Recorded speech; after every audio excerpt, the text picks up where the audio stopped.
Ladies and gentlemen, the black and gold may just be back. Welcome to the Steelers Talk post-game reaction show after the Steelers put belt to frickin' ass today, 27-20. Final score does not illustrate how much the Steelers defense dominated today against the Colts offense that coming into today's game was being heralded as a historic offense that had never been done, blah, blah, blah, blah, blah, first in most categories on offense. And for most of this game, man, the Steelers defense held them to pretty much nothing until garbage time, and it was just a terrific 6-turnover performance. The pass rush showed up. The secondary played a lot better today, just an overall more complete performance from the defense, and then, of course, the offense did just enough to put them in position to win this ball game. We're going to be breaking down what happened in this Week 9 victory that feels like a pivotal moment in the Steelers season coming up here in just a second, but first, make sure you join our family and click that subscribe button and join the over 103,000 Yinzers already subscribed to Steelers Talk. We are the largest individually run Steelers news program anywhere on YouTube for a reason, and those reasons are we give you 2 free entertaining Steelers videos every single day going over injury updates, trade rumors, the latest happenings surrounding the Pittsburgh Steelers.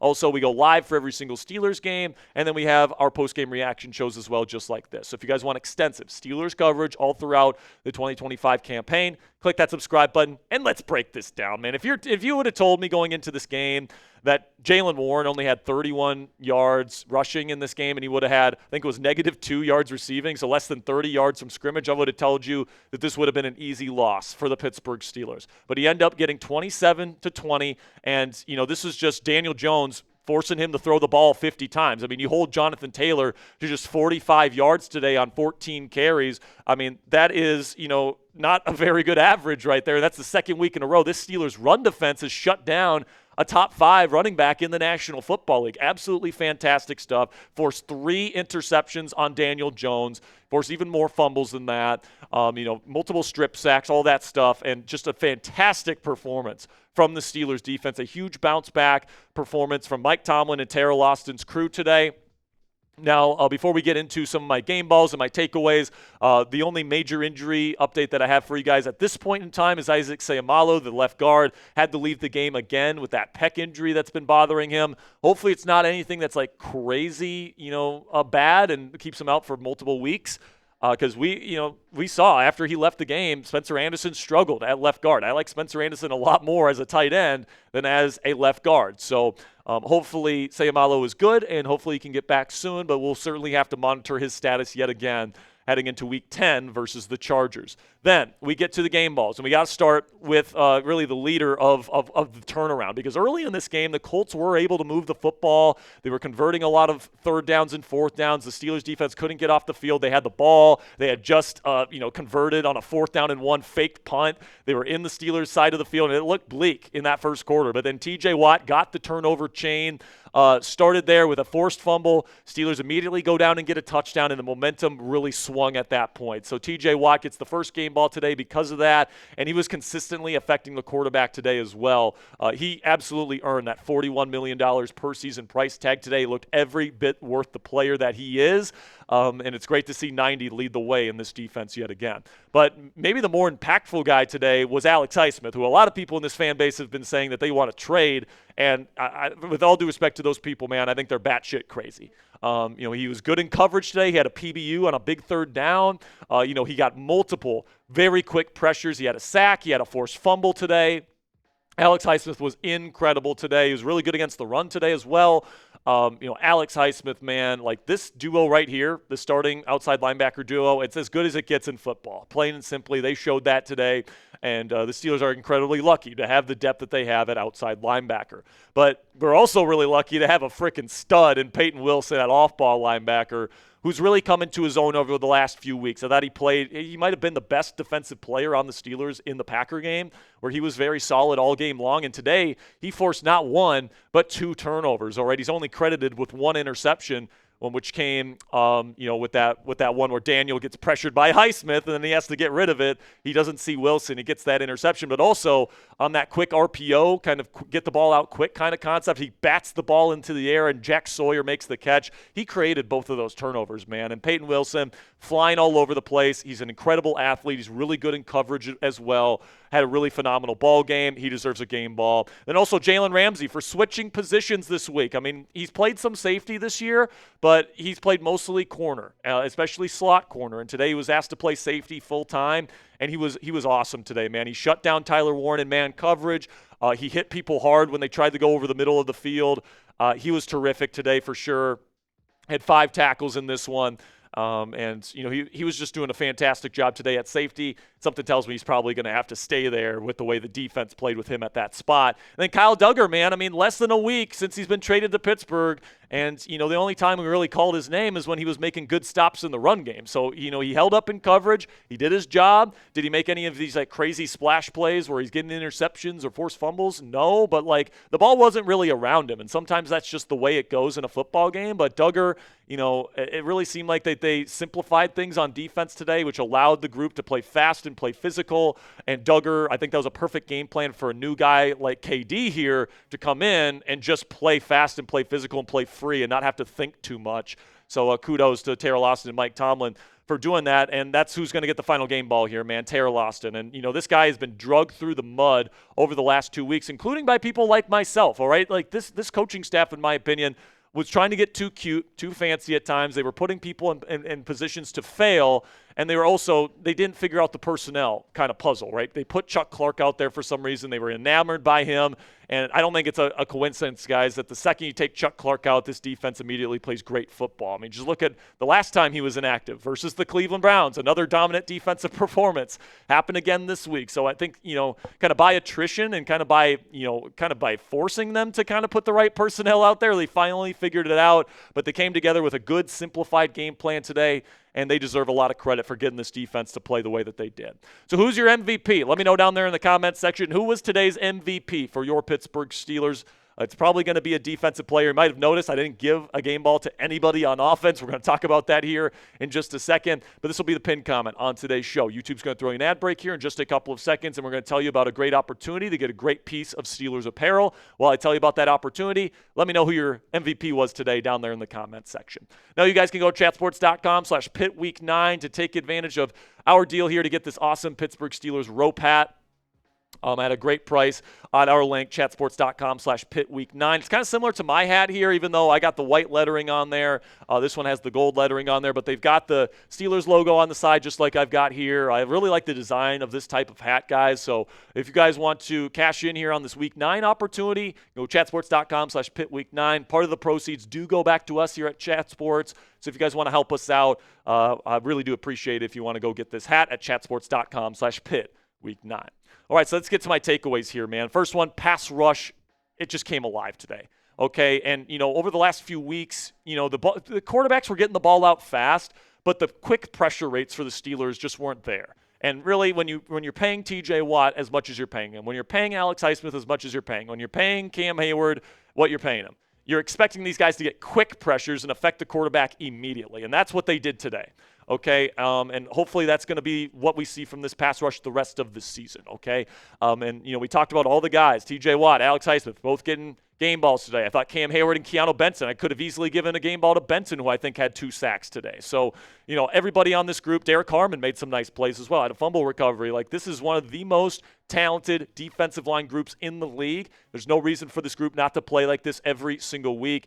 Benson only had 1 sack, I guess, but he had multiple pressures. Was fantastic today. Harmon had a fumble recovery late in this one. So just overall fantastic performance from the pass rush. And frankly, this is the standard for the Pittsburgh Steelers this year. With as much money as they're putting on this defensive line, they better play that way the rest of the season. Then I think really the big difference in the Steelers' personnel this week and why they were able to play better is because they had better safety play. I mean, with all due respect to Juan Thornhill and with all due respect to Chuck Clark, those guys are just they're done. They're cooked, okay? And the Steelers playing them as much as they have played them over this season, I think, putting 2 new guys in there and somebody that hasn't even been here for a week immediately starts playing better than Chuck Clark did, I don't think that's an accident. And I think that allows these corners to play a bit more free, to play more aggressively underneath because they can trust the safety play. Jalen Ramsey and Kyle Duggar, I thought, really played a good ball game here. I cannot wait to watch the All-22 to see how these guys did and to see if this is something that the Steelers should consider keeping as the season goes on based on the results of this game. I'm guessing the answer is probably yes.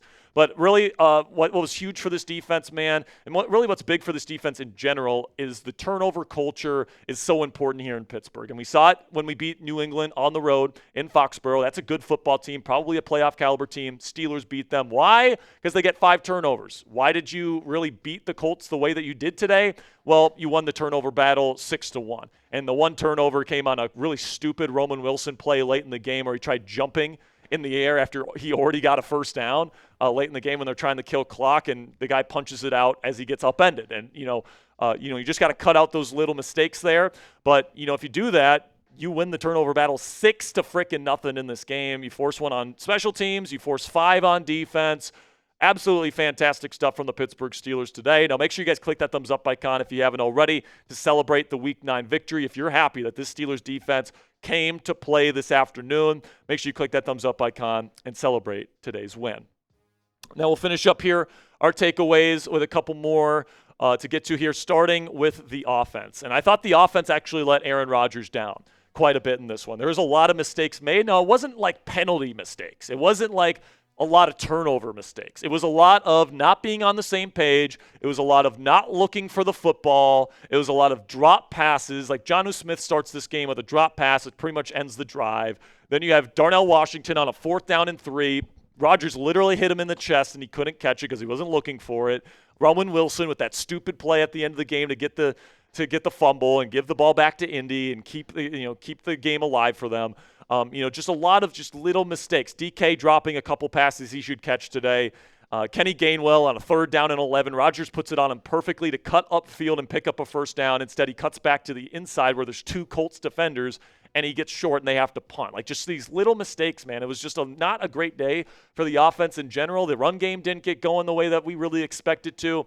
But, they really capitalized on some of these turnovers, which is really the positive to take away out of this game. They were good enough in the red zone to get 3 touchdowns today, which is certainly good enough to get the win. So certainly good enough, but certainly a lot of room for improvement. And that's exactly why you guys at home should be so optimistic about this team. Because if they can play like that on defense and then they play the way they have been playing on offense over the last month, and you can combine those 2 things together, we're looking at a Steelers team that can literally beat any team in the National Football League. Okay, they can beat the Bills when they come here to Pittsburgh in a few weeks. They can beat the Detroit Lions on the road. They can beat Kansas City in the playoffs if they have to play them. They can beat Baltimore at least once. Okay, and when it comes to the other teams as you play, Miami, who is in a downward spiral, Cincinnati, downward spiral as well. All right, like you get some of these games where you should be able to win those games as well. And if you put things together here, okay, if this is the start of the Steelers putting it all together, offense and defense, and playing complementary football, you're going to become one of the most balanced teams in the National Football League. And if that happens, we're looking at a Steelers team that can beat any team on any given Sunday in any type of situation. Okay, so a very optimistic performance for the Pittsburgh Steelers today. Obviously, you got to continue this down the stretch. You can't regress back to where you've been. All that different stuff. You got to keep it up. But, this performance tells me that you can take on anyone in the AFC, anybody in the NFL, and you can not only win, but win pretty damn convincingly. So what say you guys? Let me know down there in the comment section. Grade today's performance from the Steelers. Give me an A, B, C, D, or F. I have to give it an A. I'm going to give it an A- because the offense, kind of, allowed them to stay in the game longer than they probably should have. The defense played their freaking arse off today. A+ performance from the defense. I'll give the offense like a B because they did finish in the end zone, in the red zone quite a bit. But I'll go A- on this game, guys. And just some final thoughts. If you're a Steelers fan, you got to feel really, really good coming out of this game. All right, you got the Colts next week. Joe Alt unfortunately got injured today, and that offense in LA has been awful. When Joe Alt's been out of the lineup, that defense has also really struggled against the run this year. The Steelers, as we know, can really run the football, or at least they usually can. They couldn't really do it today as effectively, but especially if Sayamalo is able to go next week, and you're able to go full bore with these jumbo personnel packages. I think the Chargers are going to have a tough time handling the Steelers' run game. So you feel good heading into next week on Sunday Night Football. Then you get Cincinnati again without Joe Burrow once again, and hopefully you can get some redemption in that game. And hopefully you can just, build off this performance and stack wins up, because guess what, guys? The Baltimore Ravens are back healthy. They have Lamar. Their defense is playing better. So the Steelers better start stacking up wins here and start earning an AFC North championship if they want to host a home playoff game this year come January. All right, guys, that'll be it for today's show. I'm feeling terrific right now. If you're feeling terrific right now and you guys want our extensive coverage, tomorrow we'll have the latest trade intel and rumors. I'm sure we'll get a big slate coming out tomorrow. It is reported that the Steelers are looking for wide receiver help. And after Roman Wilson was kind of a non-factor today, I would say the Steelers almost certainly will go out and trade for a receiver. Fingers crossed, Jacoby Myers. Please make Jacoby Myers a Pittsburgh Steeler. Omar Khan, please, please, please, and thank you. We'll see you guys next time. And until next time, guys, here we go, Steelers.